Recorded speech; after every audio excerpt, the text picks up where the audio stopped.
5 months, from that beautiful snowy evening in January through the various programs in February, March, April, and now the last of the programs in May.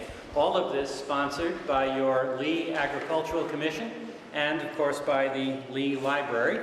And once again, there are representatives of both the Commission and the library here as well.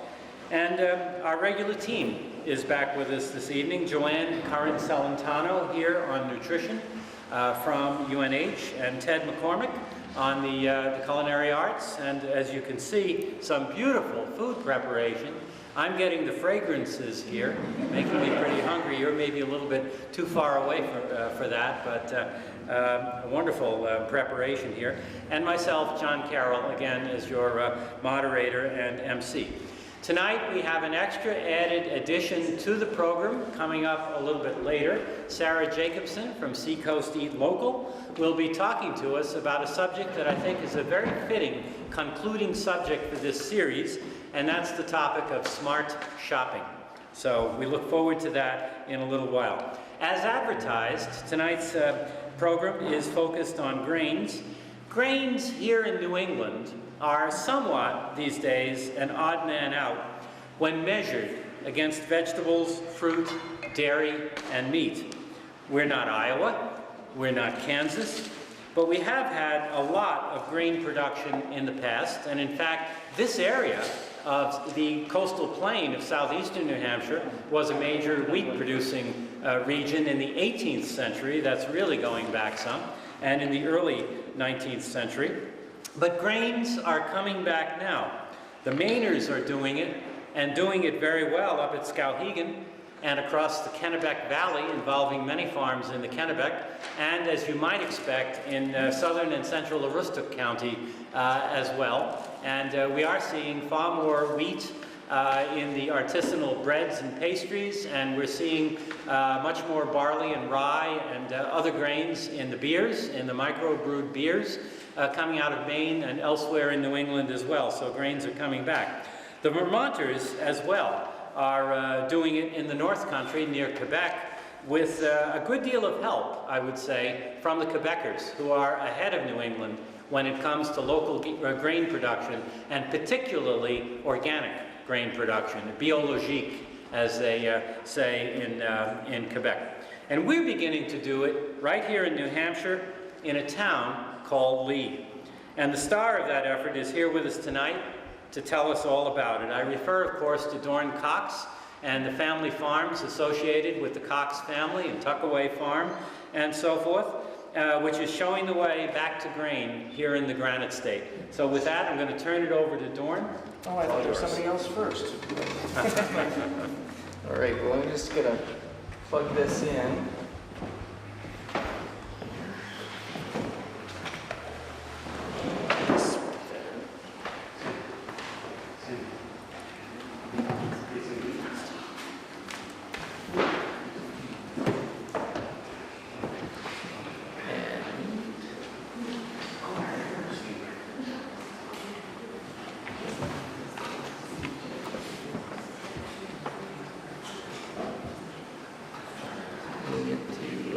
Pardon me, there we go.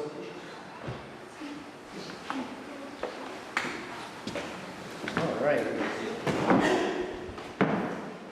So, as John mentioned, grains are a little different here in New England, and around the Civil War, about 9,000 acres were grown just in New Hampshire.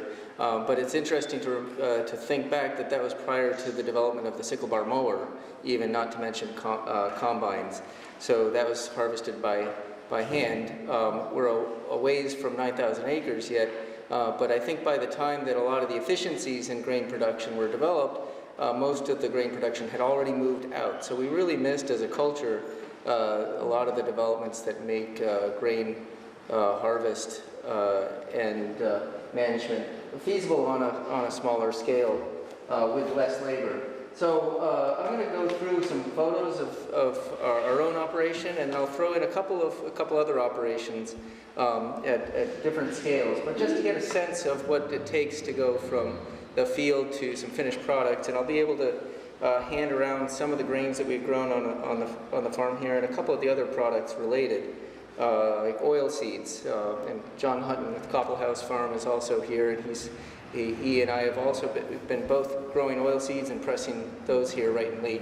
And it's interesting, once you start down this path and you have the infrastructure, there's a lot you can start to do, not just for flowers and whole grain berries, but also the oil seeds. A lot of the infrastructure lends itself to that. So both animal feed as well as human feed and other products that come along with that, bedding and straw and so forth.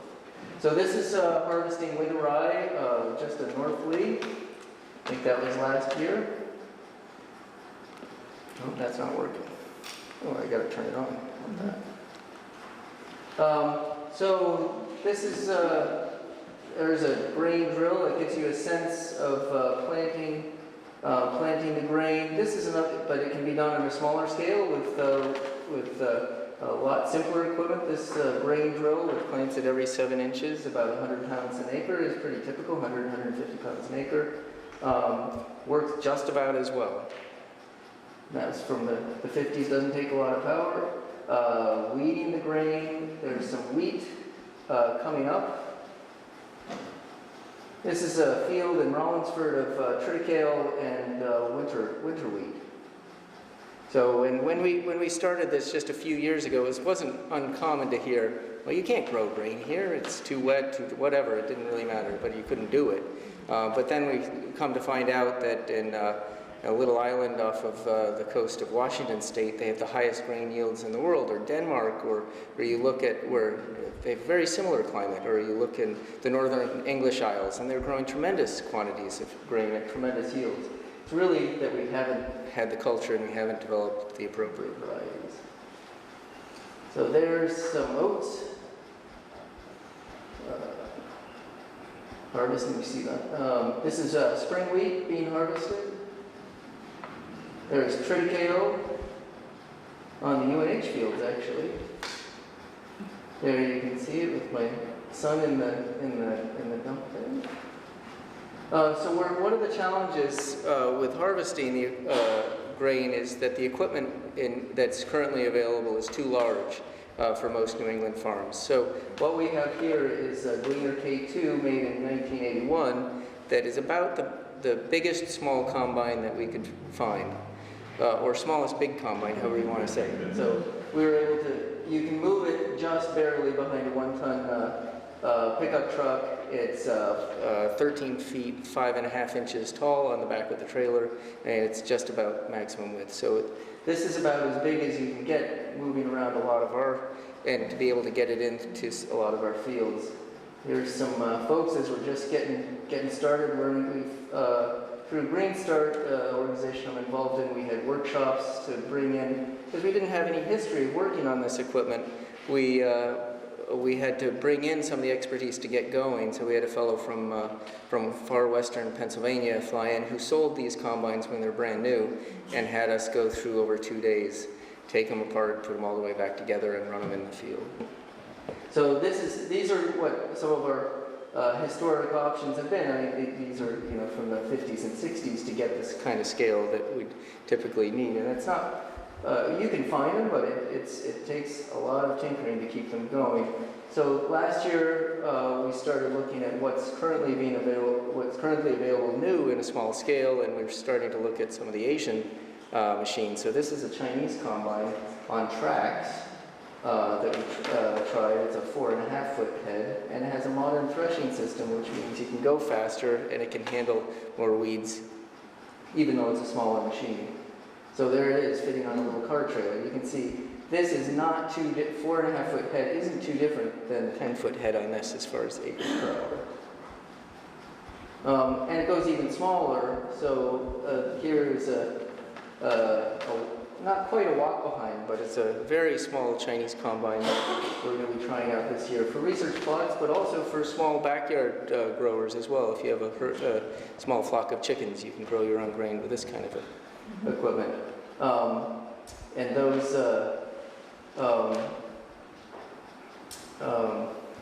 so that really opens up a lot of possibilities, but we're still, I think the ones that we have, we've had, those are the first 2 in the country, so we're just getting to figure them out. So this is one that we're looking at bringing in an 8.5-foot cut, but it would still fit on a little car trailer. It would be much easier to transport around. So we've also been working on some variety trials, as I mentioned, that we haven't had the appropriate varieties developed for our climate or adapted them. So we're currently growing a number of different varieties of spring wheat, about 7. We started with 10, we're down to 7, and we'll probably winnow that down a good bit over the next couple of years. This is the second or third year. We started with a wheat breeder in Washington State who sent I think about 100 seeds, and now we're up to several acres with those first seeds. When we first started, we actually, to make sure we captured all those first few because they were so precious, we actually used a reaper binder, which was very much like some of the very early mechanized harvest equipment. It sickle bars it and then wraps it tight, and then you can let it dry in the field, and then you thresh it by hand by sticking the sheaves into a threshing machine and then winnowing the grain from there. But it's extraordinarily labor intensive and itchy and so forth. So what that little plot there took us maybe 2 days to thresh and harvest. And if with even the small combine, with the tiny walk behind, would have been maybe a couple hours, and with the bigger combine, it would have been 15 minutes. So there's some real advantages to mechanization and combine. So here's a method that we're working on. Out west, of course, you have large grain elevators and so forth. But we're standardizing on a much smaller scale with these one-ton bags, which we figured out now. A number of farms are now doing this. We just drive up with the forks right under the auger out of the grain bin and fill it up. But sometimes we're filling into a dump wagon, which we can fill into those one-ton bags afterwards. One of the big challenges is grain drying in our climate. You can get it most of the way there, but for storage, you really need to get the moisture level way down. So we found out, and the grain drying equipment is fairly expensive, but I was at the grain conference in Skowhegan a couple years ago, and there are folks who are food writers from all over the world, and they say, well, everywhere else in the world, they lay it out on tarps in the sun. And they, in fact, have grain drying tarps that zip around. You open it up, and at night, you zip it back up. And so we tried it, and sure enough, this is just a small bit, but in one sunny afternoon, it was pretty well done. Very little labor. But you can also go to even the small-scale dryer. That has a false bottom and a fan where the air blows up through to dry it in batches, and this is in Ithaca, New York. There's another shot of the bags, emptying the bags into cleaners. So one of the other challenges is, as it comes off of the combine, is that it's not as clean as you'll need it. It may be clean enough for animal feed, but if you want to make human food out of it, it needs another layer. So this is a rotary seed cleaner there, augering up, and it separates the oversized and the undersized. And then we also use a clipper grain cleaner, which also winnows it. It runs air through it, so the light chaff blows off, and then it separates the oversized and undersized, so you get just the size seed. And I'm going to pass around a number of samples of seed, some of which have been cleaned, some of which haven't. So this is the other, that's what it looks like in bags with dryers. So those things that are sticking out of the bag is just a fan that screws into it that pulls air through it to bring the moisture down from, say, 12% down to 10%. And that makes all the difference for storage. This is Ithaca, similar, they're standardized on the bags too, just put it up on racks. As I mentioned, oilseed, there's the oilseed press that we're working on our farm, and there's one over at Copplehouse Farm pressing canola oil. We're processing the other byproduct of when we go into the oil seeds is that it also is the main feedstock for making biodiesel for running the tractors. So this is a mobile biodiesel processor that we have on our farm. And the other product is, when we press the oil seed, is a high protein meal for animals. So this is a pellet mill. For some of the presses come off as flakes, and to pelletize it, you run it through a very simple device to make the pellets, just like you buy at Agway. And we have one of those on our farm, but John Hutton's press over at Koppel House comes right out as a pellet, and I've got some samples of that right here. So there's some. The next stage for animal feed is also milling that finished grain and mixing it. There's a hammer mill there, another version of the hammer mill, which makes it into a coarse flour for the processing for the animal feed. And that's a dehuller for oats. Just get a sense of all the different steps that you go through with the different types of grain. And that's a very simple farm-scale flour mill, 8-inch, and that's what, up at Brookford Farm, they're milling a lot of their flour, and they have an on-site bakery from the wheat that they're providing 100% of their flour right here in New Hampshire for their bakery to their, that's running year-round now. And that is, I believe, some of the first loaves of bread and pasta from our own hard spring wheat a couple of years ago. And I thought I would then, to sort of finish up, I would just pass around a few samples of the various grains that we've grown, samples on our farm here, and you can get a sense of the sort of the variation. They all have labels, and you'll notice some of them have been cleaned, and some of them are right exactly like they came out of the combine.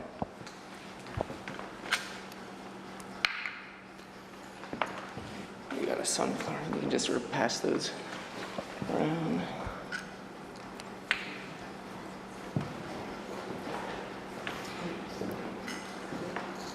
We've got, I think you're going to see some oats, some hulless oats, winter rye, a winter barley, spring wheat, and winter wheat. You'll notice that the winter wheat is the pastry wheat, and the spring wheat is the hard red wheat that you use for bread flour.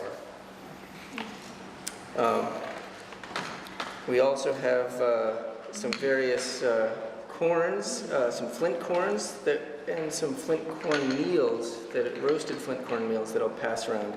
And you'll feel free to open up the flowers and take a smell. They have a very unique and rich smell. Oh, we have too many. Should I pass? Oh, how pretty they are.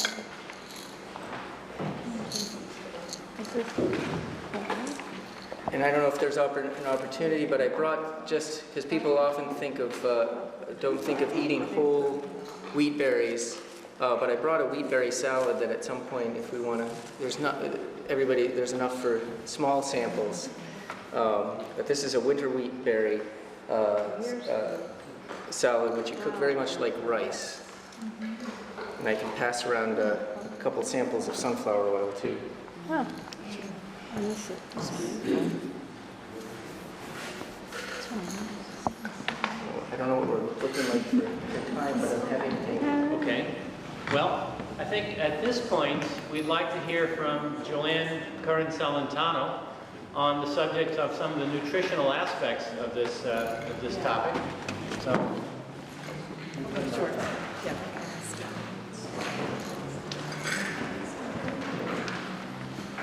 So I have a couple of slides just to bring some thoughts about the nutritional value, but while we're setting that up, I just wanted to comment on one of the things that I've been seeing, which is, maybe you hear about or are familiar with, but one of the latest sort of trends that I see in teaching my undergraduates at UNH is that there seems to be this new avoidance of grains. And this has been a dietary profile that has been set forth. You might have heard it's called the paleo diet, which is looking at grains as being something that is not part of our ancestry, so that people are avoiding them, thinking that they're not really a good thing for us, and that people will stop eating grains and then start to feel better. And so this has been has anybody heard of this before? This has been a thing.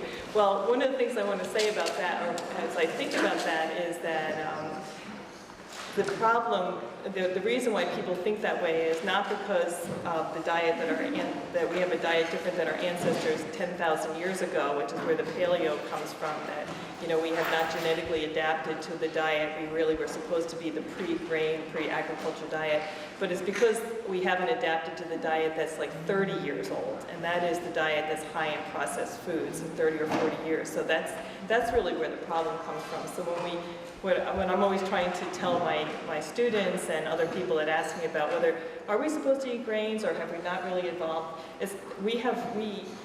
grains are part of what we can do, and there are many reasons to include grains, but what we really want to include are whole grains and the varieties of whole grains. And what's happened in our highly mechanized and highly processed foods is that we have now in our processed foods very few varieties or very limited varieties of grains that are processed in such a way that they are over-processed.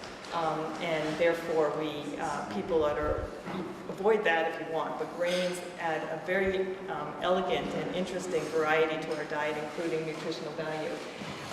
If we can just go through, can you just push this down? I'm going to go right to the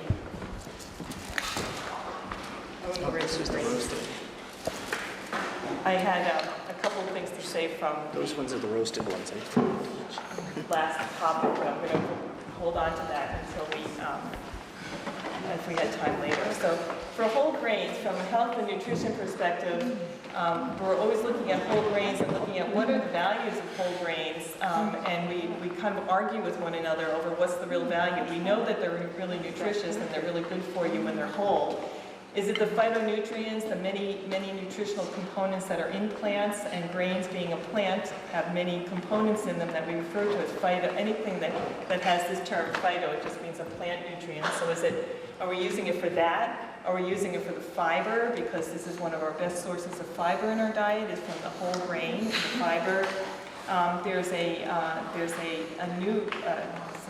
newly named class of fibers that are called resistant starches that we get in our grains that have many nutritional values that are associated with them, and you can only get them from the whole grain.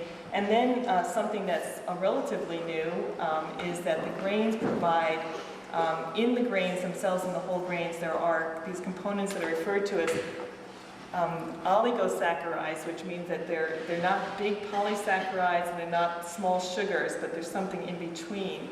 And these components actually are very helpful in maintaining the microflora, the microbes that are in our digestive system.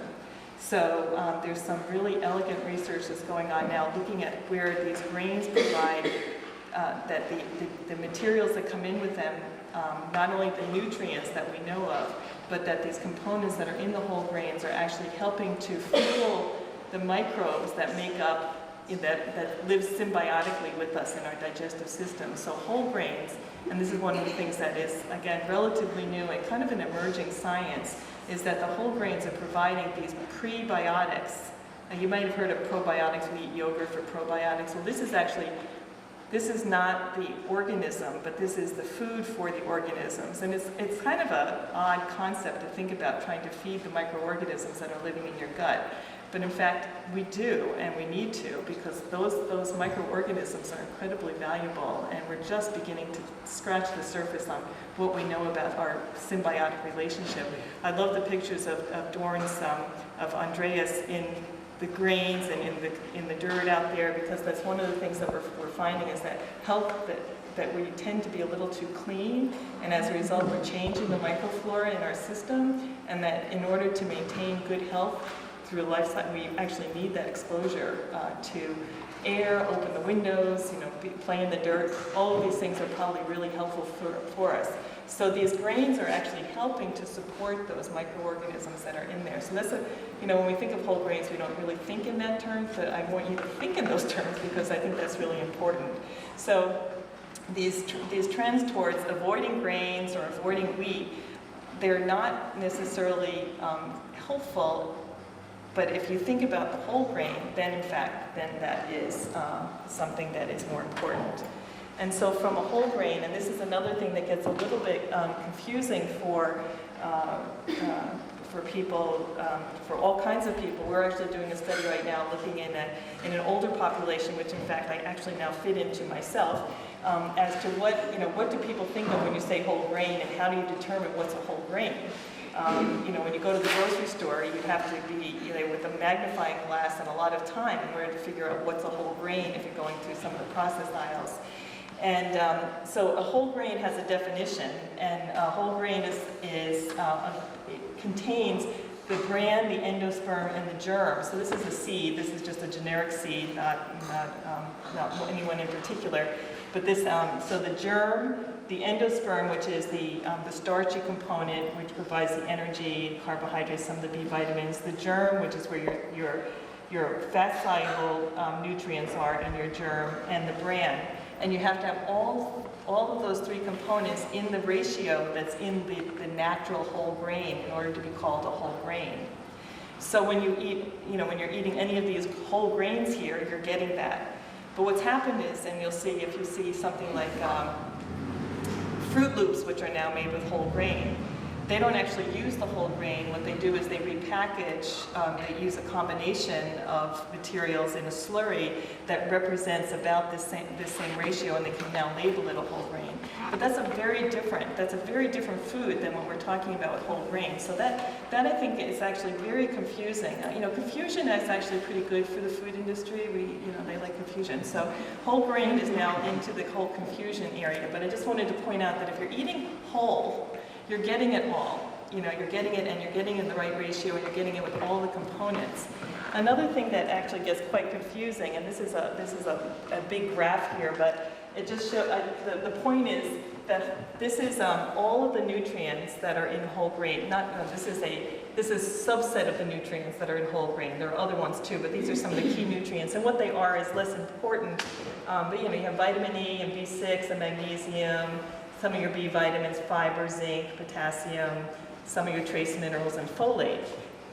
This would be what's in a whole grain right here, at this line here. These beige lines here are what you get in milled grain, in refined grain. So whether you're talking about wheat or any refined grain, this is what happens, is that all of this material, all of these nutrients are lost.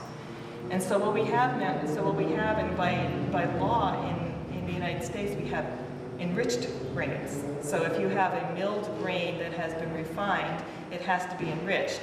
And what happens in the enrichment is these brown bars here, so that they add back riboflavin, niacin, thiamine, iron, and then as the last, recently, and I think in 96, they added folate. And so these are added in much higher amounts, but what's missing is all the rest that's in here. So you may get a lot of this, but you're not getting this. So that again, one of the things that when we talk about going on a low grain or avoiding grain or eating grain, if we're talking about processed grains, you're talking about a very different species than when you're talking about a whole grain in terms of a whole nutrient composition, and even in terms of the relationship to one another. So you get a lot of some and very little of others when you're eating the enriched grain as opposed to a whole grain. So I think the bottom line is that if the grains provide many nutrients, all of these nutrients, and then more when you're eating 100% the whole, and that there are many reasons to include this in your diet. And we used to, you say that the base of your diet should be grain, but that grain should be whole. And the importance of whole can't be overemphasized. We have ducks. So I'll stop with that, and just, there are many reasons from a health, you'll see that there are many delicious reasons to eat whole grains.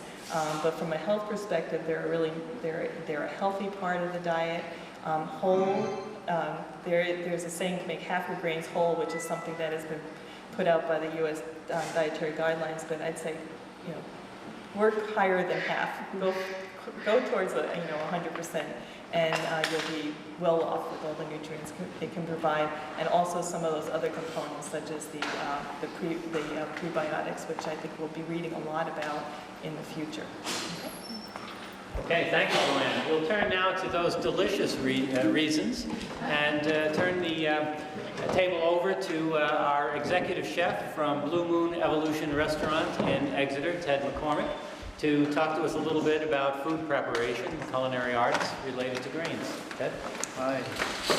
Thanks. This topic tonight is fun for a couple of different reasons. I think grains have a lot to offer us. You just heard nutritionally, but also on the plate adds color and texture. And one thing I was just kind of thinking about what to say is they tend to be sometimes ethnic derived, the recipes, I should say.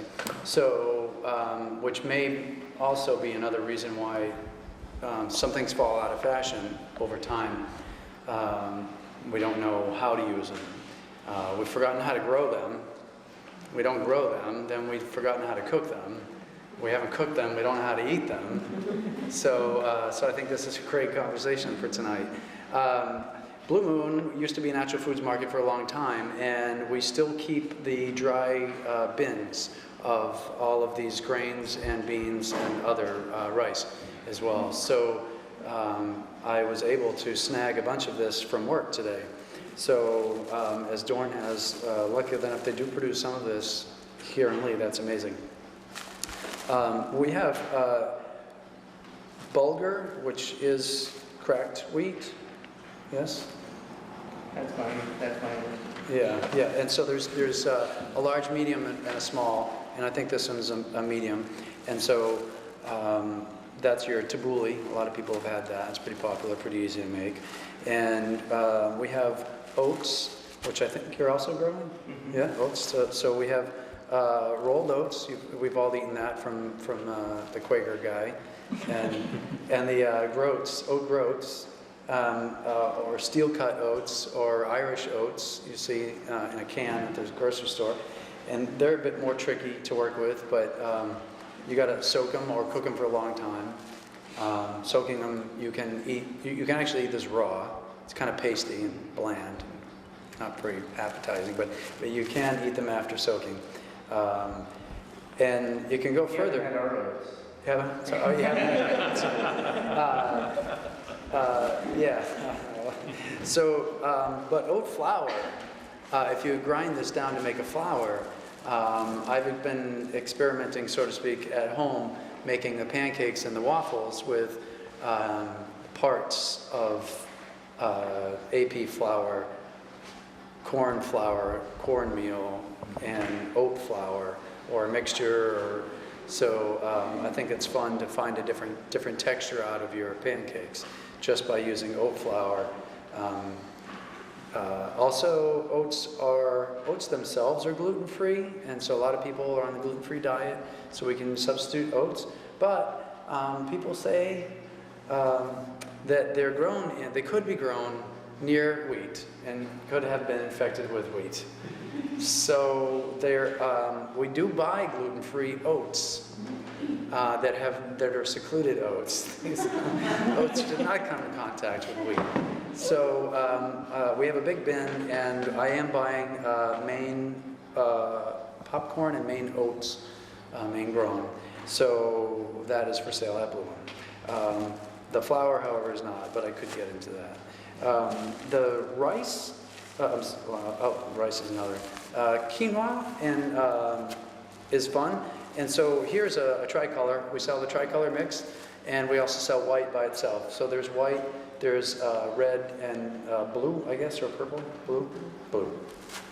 And so that's a Peruvian, the Inca tribes. And this is one of those powerhouse foods. You can eat this. You don't need to eat any red meat to get your protein from it. So I've made a salad here, and you can try that later with it. Very easy to cook.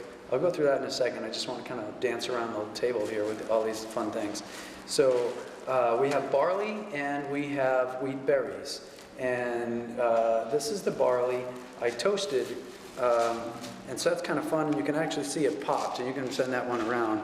So I toasted that in the pan first before I made the soup. And I usually do that because it helps it from continuing to absorb more liquid. And so we use a lot of these grains in soups. That's the very traditional method. You say it slows down the absorption? It slows down the absorption so it doesn't continue to go crazy. Also adds a nutty flavor to it. Today's soup is just the toasted wheat berries, chicken stock, onions, and carrots. I left out the lamb, but that would be, your favorite place to add that, or beef, whatever. So that's barley, and of course barley gets malted, for beer, of course, but another favorite thing. So wheat berries, and we have a wheat berry salad. So now you can try, and I don't remember if that's spring, and I probably need a lesson on that too. How do I identify it, and how do I know if there are cooking differences? I do get, I'm a full share of the Heron Pond Farm in Southampton for winter, and we got wheat berries for home. And these are those wheat berries. These are Heron Pond wheat berries. I cooked Blue Moon wheat berries, which are organic but not local, and to replace our wheat berries for our dinner at home. And here's a fun one: is farro, which you probably it's another grain, ancient grain, and it looks very much like the barley. And you cook it like risotto. So afterwards you can come and take a peek at these little things and ask some other questions. So now, this one is, I think he's already passed that around, is a toasted corn meal, which I have been buying, and we're making dumplings at the restaurant with a combination of this and corn flour to make a dumpling, which is boiled and then reheated to order with goat cheese sauce and black bean spread, pepper jack. Sorry? Yeah, it's a lot of stuff to carry. So what I wanted to do is give you a quick overview of buy small quantities. They do spoil. We do have the moisture levels. We do have weevils or other little ants that get into these things. So I put them in the small containers like this, or you may buy them in bulk at the store in a bag like this, and then it gets easily ripped on your keys or whatever. The dog rips it open. So I tend to buy small things and then put them into a jar at home like that. At work, they're in a big bin, and we go through a lot. They come in 25-pound bags, and I'm buying, several bags a week of different things anyways. So buying small quantities and storing them well. Then you want to plan ahead for what you're making, because some of them require cooking that's more than just 15 minutes. 15 minutes on quinoa, 15 minutes, 20 minutes on tabbouleh or bulgur wheat. But an hour plus on wheat berries. Soak the wheat berries overnight. So if you can remember to, if you can plan ahead to that, then it makes life a whole lot easier the next day. And especially these steel-cut oats. So I think on the can of the Irish oatmeal, they say they cook it overnight, or they soak it and then they cook it overnight. Soak it overnight, and then cook it in the morning. Yeah. So it's really good. It's really worth it. But it's hard to remember all that. So now we're going to talk about the use of different ones. So we have soups, salads are your common places. Obviously breakfast. One thing we've left out here is grits. So cornmeal in the south of this country is eaten as grits. So we don't tend to eat that much as breakfast, but we do tend to eat polenta, which is very similar. What is the difference between grits and polenta? And I think it's just regional. One's breakfast and one's savory for later in the day. They have different consistencies and different millings of the corn. So if you want corn, if you want to make polenta, you want a thicker grind, and it's going to take longer So you put the water or stock, and then it takes longer to cook. A lot of books, it keeps stirring it. It takes an hour to make it. And you're telling me, well, I just made it in 15 minutes. Well, that's because you have a smaller grain, and cornmeal absorbs that water really fast. So you can make polenta in less than 15 minutes very easily. Now we have, oh yeah, this was my favorite, introduce your friends at potluck. So is someone going to make this at home? Well, I think you should, but maybe you do, but your friends don't, or your relatives or your brothers and sisters are not familiar with this. And so I think these are some of the dishes you can easily, they travel well, they pack well. So when you go to a summer potluck salad, maybe instead of doing potato salad, and I love potato salad, trust me, I got McCormack all over me. So, but these things travel well, and they're very friendly. People are surprised they like them, and you can be a hit pretty easily. So the cooking methods, I stepped aside of rice because rice gets technical. So white rice, and white rice in itself has short grain, medium grain, long grain, basmati, jasmine, California, right? So we want 1 to 1.5, and that's usually for the long grain white rice. It works also for basmati and jasmine, maybe more for jasmine, less for basmati. But they always tell you on the packages, and you should always follow the packages. I do find discrepancies here and there, and through life you'll find your own method that works well for you, because sometimes it's by weight, sometimes it's by measure. So brown rice is 2 to 1, and wild rice is 3 to 1. Now, to make life more complicated, we have here is a wild rice blend. And this is Lundberg Farm, which is eco-friendly and organic farm in California, I believe. So this is 2.5 to 1 because it has the short grain white rice and medium grain white rice and the short grain brown rice in here. Short grain brown rice, oh my God, did you know that we had this? It's amazing. So now you can make a risotto with short grain brown rice. Short grain brown rice is kind of like the short grain white rice that you have in the Chinese sticky rice in your nori rolls, California rolls. So you can achieve that stickiness with some people hate sticky and some people love sticky. So there's a rice for everybody. But you can also make a risotto with the brown rice, and the brown rice, put you on the spot. How much more healthy is the brown rice than the white rice? But it's a perception, and it definitely has a nutty taste to it. It's really good. It's definitely worth a try if you haven't. We sell that in the bins, so I didn't grab that, but we have white rice, basmati, short grain brown, short grain white, and the wild rice blend. All Lundberg, so you can trust all that stuff. So now we have, where was I going to go after that? We have the different salads and how you're going to use these grains. So most of them go in soup, and some of them go in a salad, and some of them go on their side, and some of them go in a stuffing. The quinoa makes a great pilaf. So, it's denser protein and it's lighter in texture than rice. So, everybody has a rice pilaf. And if you make the rice pilaf and you think you're great at it, you should try the quinoa pilaf, and you can be great at that too. It cooks a whole lot quicker. So the quinoa is, I have this on my notes. Sorry, this one. I missed my note. Quinoa is 2 to 1 and 3 to 1 on the polenta. So depending on how thick you want the polenta. I like it thick, so you can cut it. So 3 water or stock to 1 cornmeal. And then if you want, you can substitute milk for part of or all, I wouldn't go all, but part or all of the stock.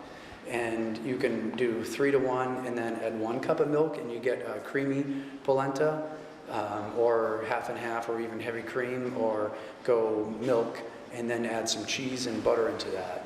And so when we create a dish at the restaurant for a special for the menu, we're looking for that texture as to where we want to go with this. Is this crispy chicken or is this not crispy chicken? Do we want some texture in the starch component, or do we want creamy bits because we already have crunchy bits? So that's how we decide where we want to go with this. It's all good. There's no wrong way to go about it. The wheat berry, we talked about that. You got to soak that and then boil it for about an hour, maybe a little more, and then drain it. When is it done? It's done when it's chewy, but it dissolves, as it's supposed to be in like hard and can't crunch through it.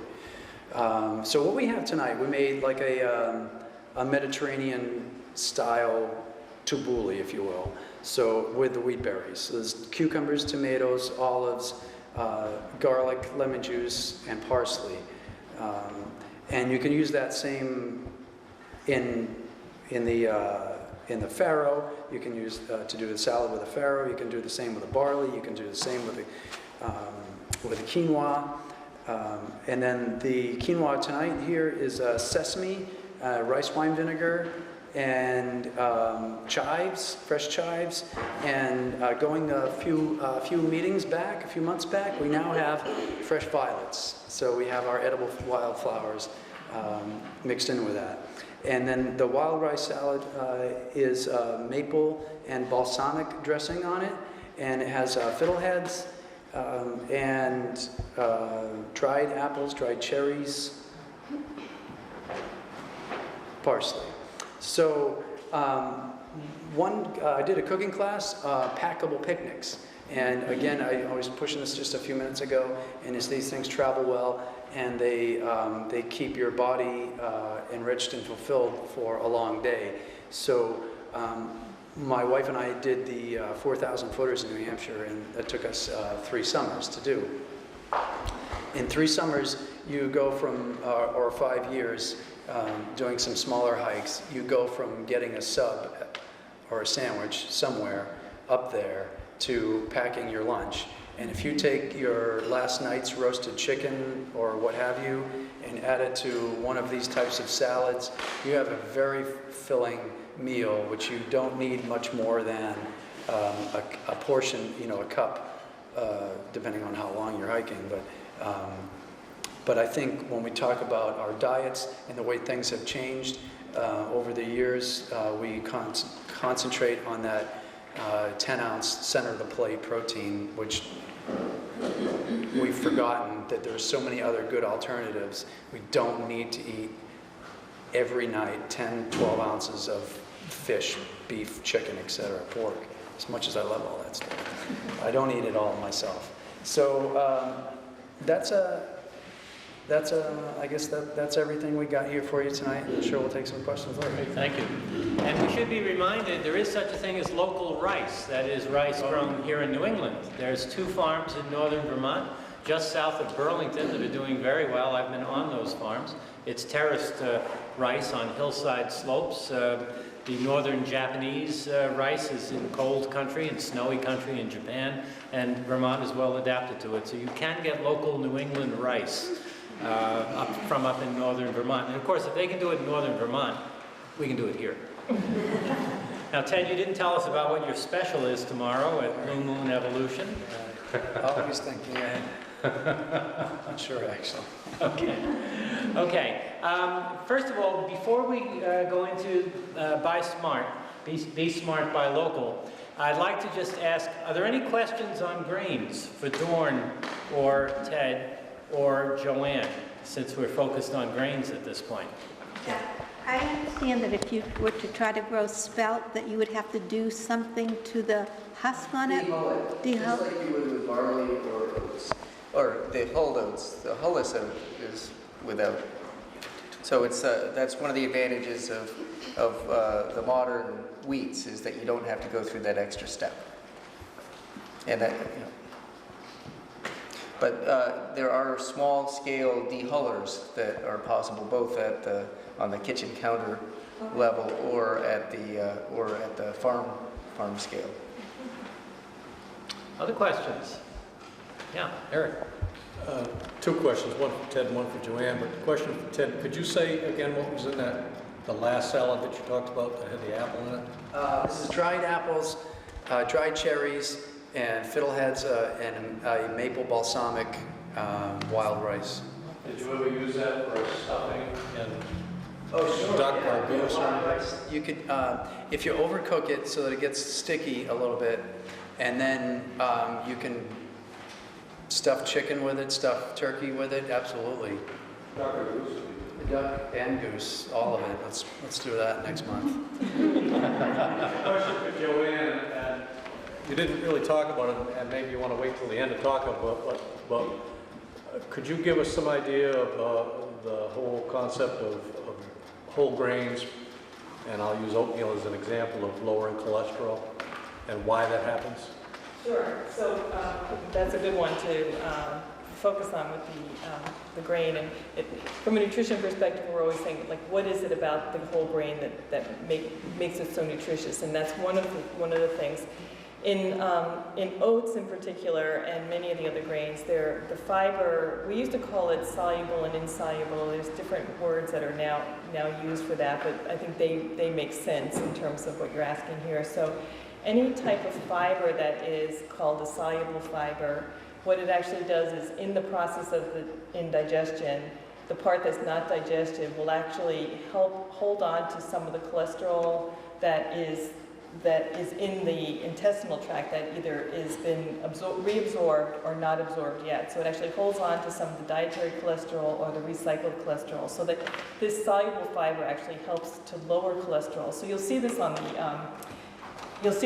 packages from Quaker. They're the ones that did this big study on this, and they'll say that if you eat this portion, which is a fairly sizable portion, that they've been able to show over time that they've been able to lower cholesterol by a significant amount.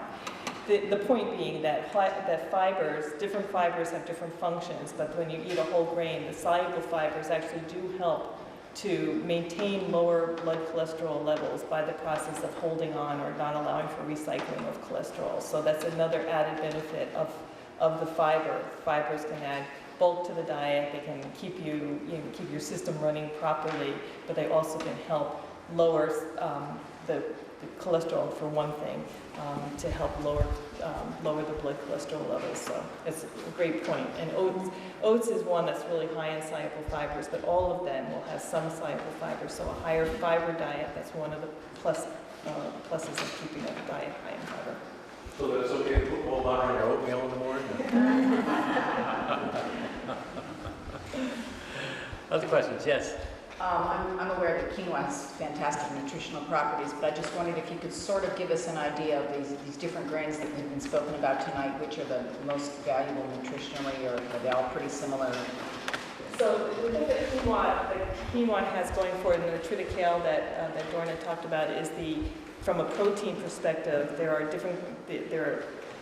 different components of protein called amino acids, the building blocks of proteins, and there are some amino acids that are essential, meaning we have to get them from the diet.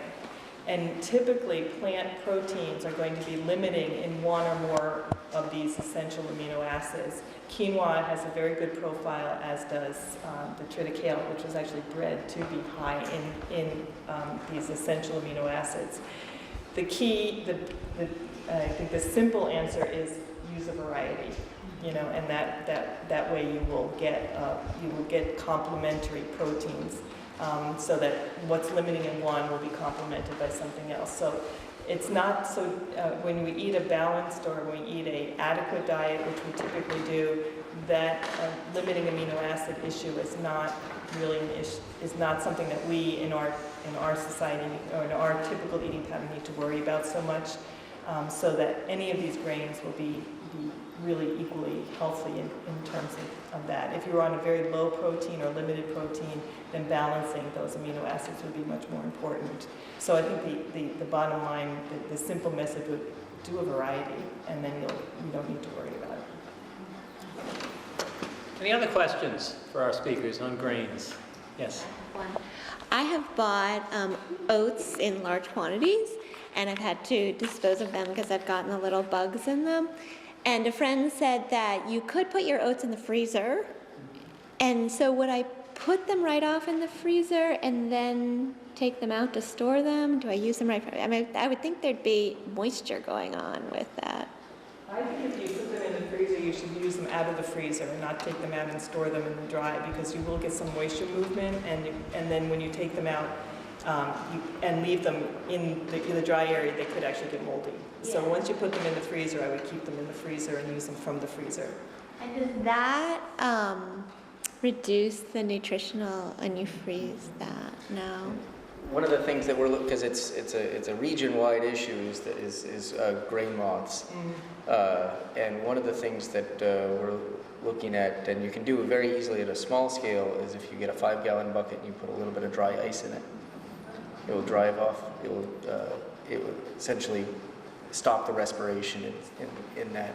So you put the dry ice and seal it. It won't affect the grain, but all of the there's no possible respiration after that point. Yes. Do you have to be concerned, Dorn, about if you're selling to the public for human consumption rather than grain, about federal regulations or anything for the grains? How The grains, it's not a processed food, so there's, as far as I know, once you start getting to milling and pressing, you start to get into that. But as a whole grain, no. Okay. Well, now we move, yes, one more. Do any of you have any comments about I see a lot of labeling now on grain products, genetically modified are on a lot of the labels now. It'll say, I'm sorry, not genetically modified, yes, no GMOs. I heard that they have not cracked the wheat code, but I don't know, how long ago that information was out there. I'm sure Monsanto's trying to, but someone said you don't have to buy organic flour because wheat is not non-GMO. Well, if that was your concern, but there are other concerns about why I would want to buy organic. But it's not GMO yet. Somebody's trying. I'm sure. Yeah. Okay. If it's Not GMO. absolutely across the board, carrots to cucumbers to barley. Very good. So now we move into the concluding part, not only of this evening's program, but the conclusion of 5 months of programs here. And I think it's quite logical to think about, well, how do we acquire all of these things? And the answer lies undoubtedly, in addition to our own gardens, lies undoubtedly in the subject of smart shopping. So we have Sarah Jacobson here from Seacoast Eat Local to tell us about smart shopping. And UNH.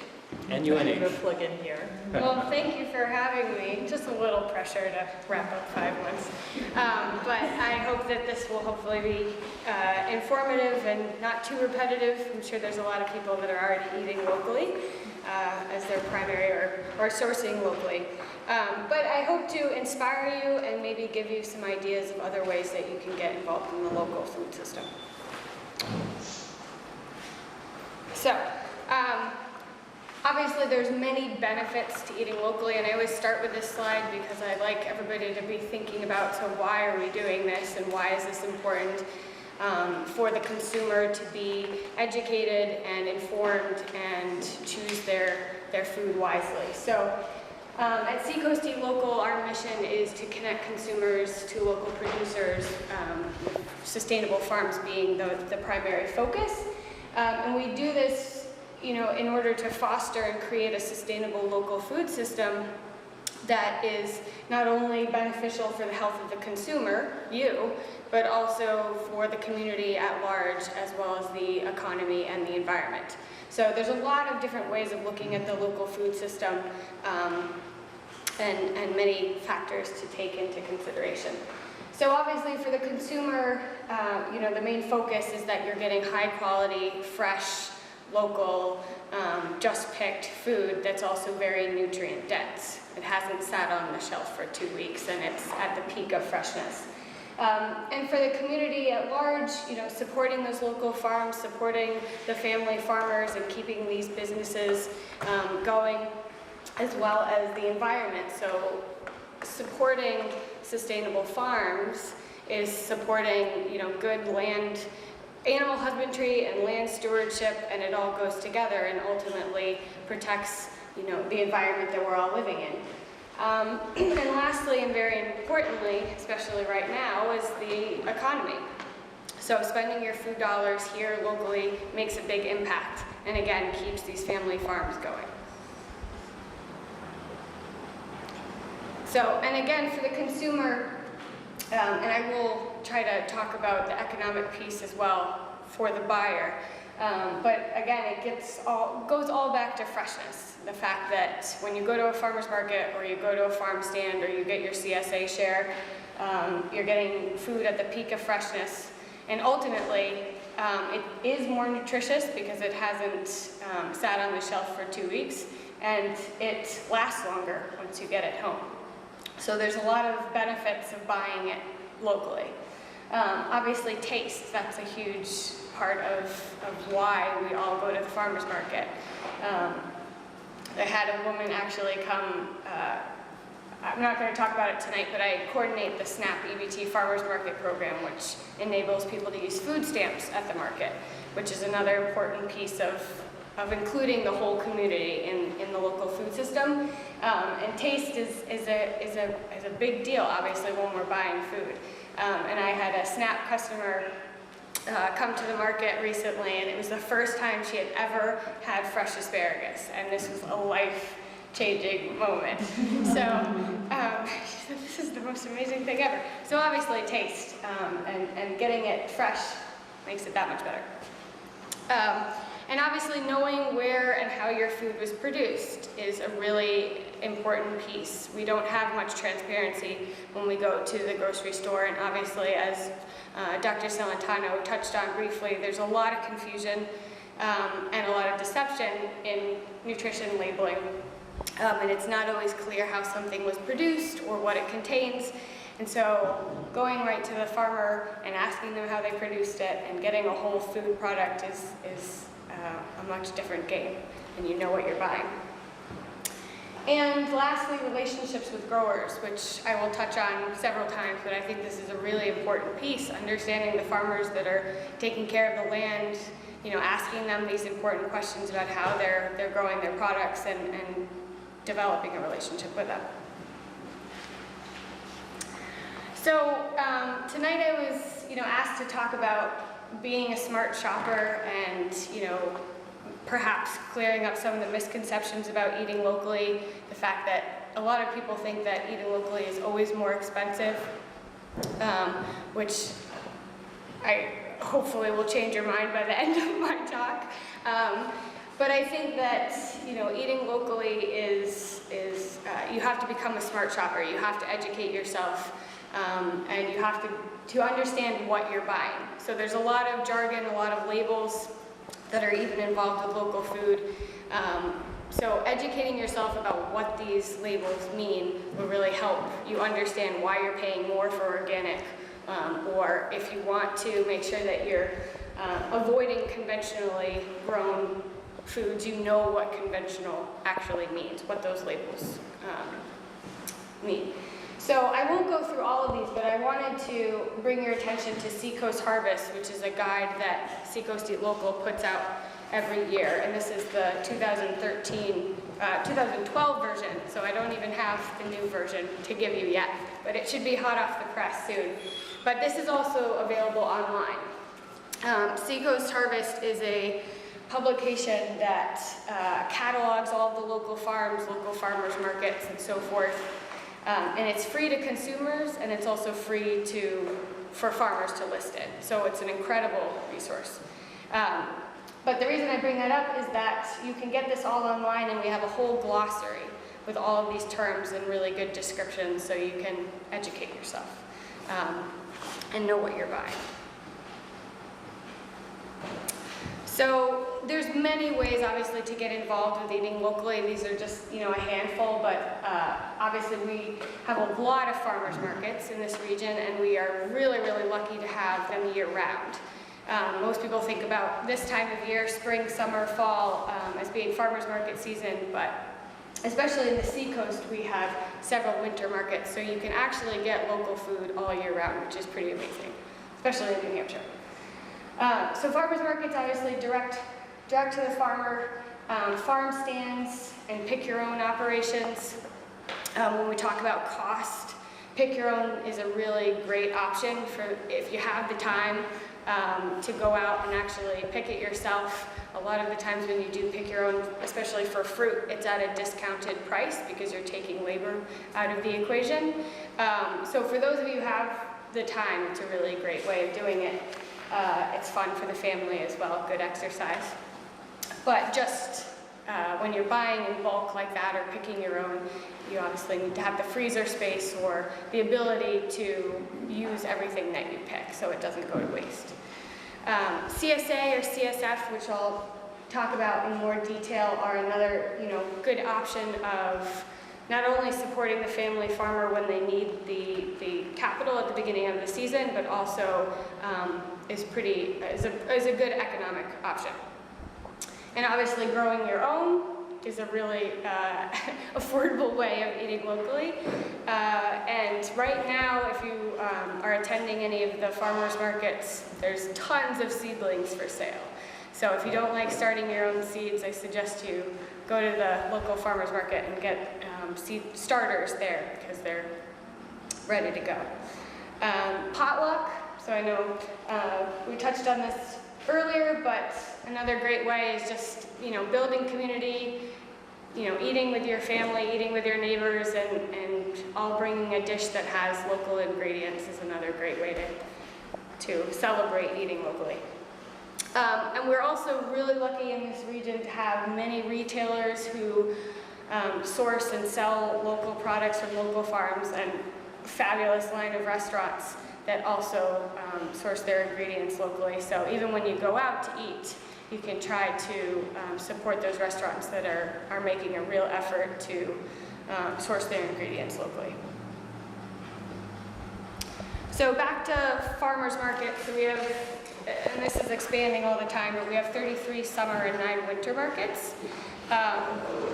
And while every farmer's market is different and every vendor is different, the way to go to a farmer's market and do it within your budget is, trying to keep the same rules that you have in the grocery store. So make sure that you have a shopping budget.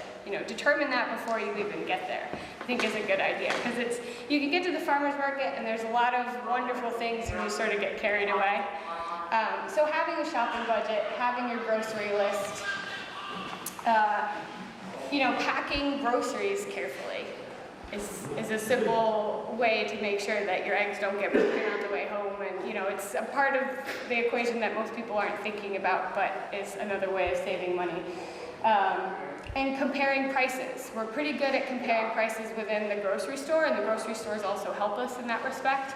But you can still go from vendor to vendor and make sure that you are comparing per pound price and getting the best price at the market.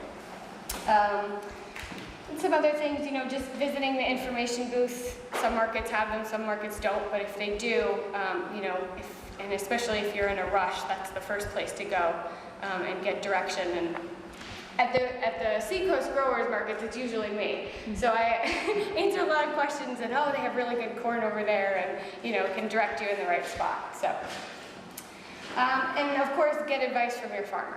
So I think that's really the most important piece. Again, building a relationship with them, asking the correct questions, really becoming informed about what you're buying, and also, especially when you're buying seedlings, they're the experts. They're the ones that have this knowledge, so ask away. And I just put this on the side. If you do a Google search, for instance, about how to save money at a farmer's market, a lot of the tips that you will find go back to this idea that at the end of the market, if you wait till the end of the day, or right before close, you can get huge discounts because farmers just want to get rid of their stuff.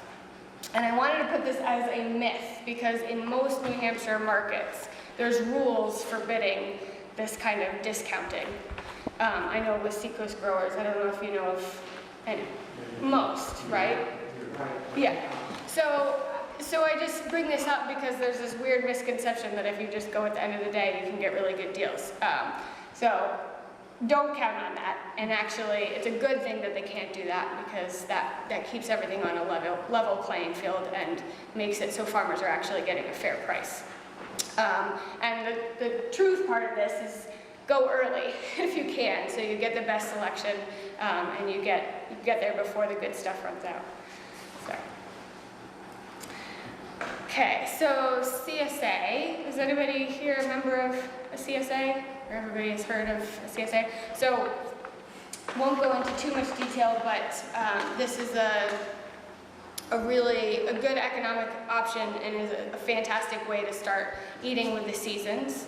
And it basically involves farms will set up their CSA programs differently depending on how they want to run it, but it basically involves buying a share of the harvest at the beginning of the year. So most people buy their CSA share in February, in early spring.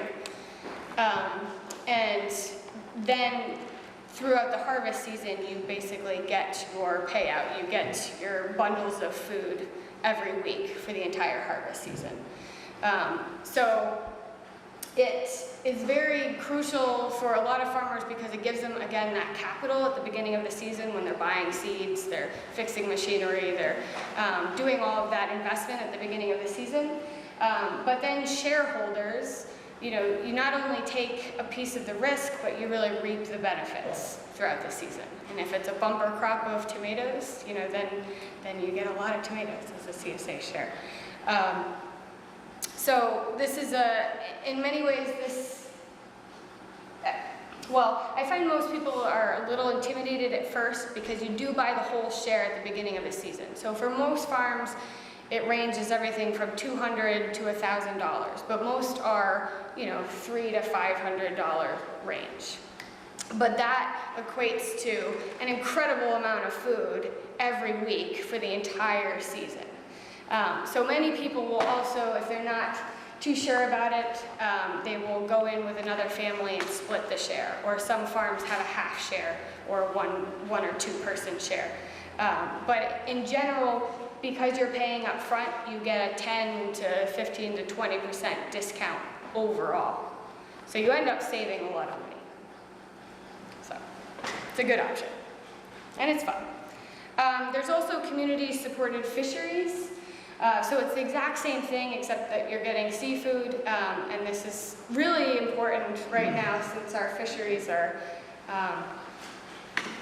well, hopefully we have them by the end of the season. I don't know, it's a tough time for fisheries right now. So anyway, I don't have too much information on this, but they're popping up all the time, and we always try to advertise on Seacoast Eat Local if we know of one. But typically, in the past, there's been one by Yankee Fishermen's Co-op and Eastman's Fish, and I'm trying to think of others. But they pop up every so often, and it's an amazing deal as well. And this is just a chart. I am by no means an expert in fishing or eating fish that's sustainable because it's changing all the time and quite complicated. But there's a lot of these charts out there that help you figure out what's in season when and what are the more sustainable catches. And right now there's really a movement to get people to move away from, the classic species that we're all used to eating, like tuna and haddock and lobster and all those things, and moving to these other species that are less known.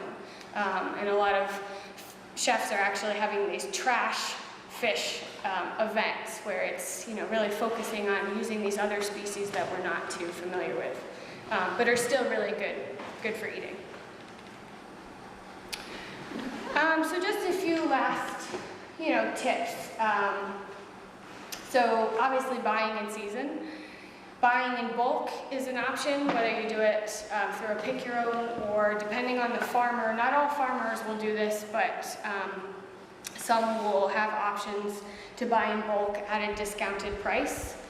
And that typically, involves building that relationship with the farmer and figuring out, what do they have a lot of this season or what are they trying to get rid of.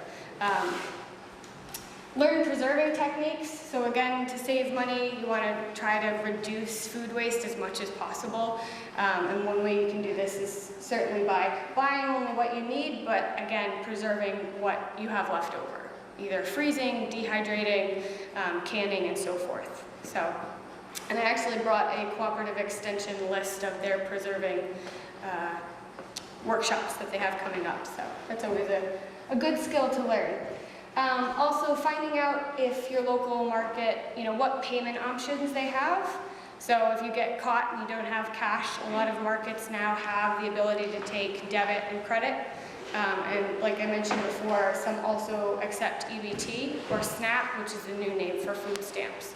So lots of options for payment. Another piece which ties nicely into eating more grains is also thinking about meat as a side. So consuming a little bit less meat, and because meat is one of those products that will generally always be more expensive at the market. It's a high quality product, and especially it's very intensive for the grass-fed beef or chicken or whatever meat you're looking for, but it will typically be more. So my suggestion is get the high quality product, but use less of it and try to use it as a side dish instead. And again, build the relationships with your local farmer. A lot of my good friends are farmers now, and they're an amazing resource and a wealth of knowledge. So it's a really important piece. So I guess just to wrap up, there's lots of ways to get involved in the local agriculture scene, the local food movement, but it's not an all or nothing game, just like weight loss or a diet or any of those things. You want to incorporate it into your lifestyle however you can, grow whatever food you can with whatever space you have available, and most importantly, eat what you enjoy. And however you can, start to source those ingredients, those foods locally. So these are just some of the summer markets. And again, you can get all this information online through Seacoast Local, but as you can see, there's pretty much a market every day of the week. So depending on where you are, and if you have the schedule with you, you can always get to a market. And just a couple things that are coming up, going back to the seafood. There's a New Hampshire Fresh and Local Seafood Kickoff that's really focusing on the issues around local fisheries, and that's coming up on Sunday, May 26th, so if you're interested. And again, there's a zillion workshops going on, but one upcoming is chicken processing through UNH Cooperative Extension. And that's it. Thanks for having me.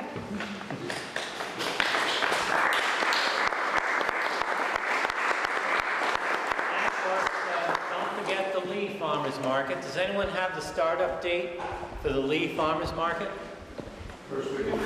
First week in June. Thank you. Thursday afternoons, first week in June. Good. Sarah, you've been a wonderful addition to the program in a very, very appropriate way of ending the 5-month series of programs. Thank you so much. Now, I believe that Lee librarian Sharon Taylor has a few words for all of us, one of the principal organizers of this event. It's really a few words for our core crew here. Without these people, the Lee Agricultural Commission and the library are just so impressed with your professionalism, your commitment, showing up in a snowstorm, just beyond what we ever asked. So for each of you, from the Friends of the Lee Library and local Lee farmers, we have fresh eggs for you, an apron, goat soap, and an assortment of other delectable delights. So you can pick this up on your way out, or one of you can have this one. And I think they all deserve a big round of applause.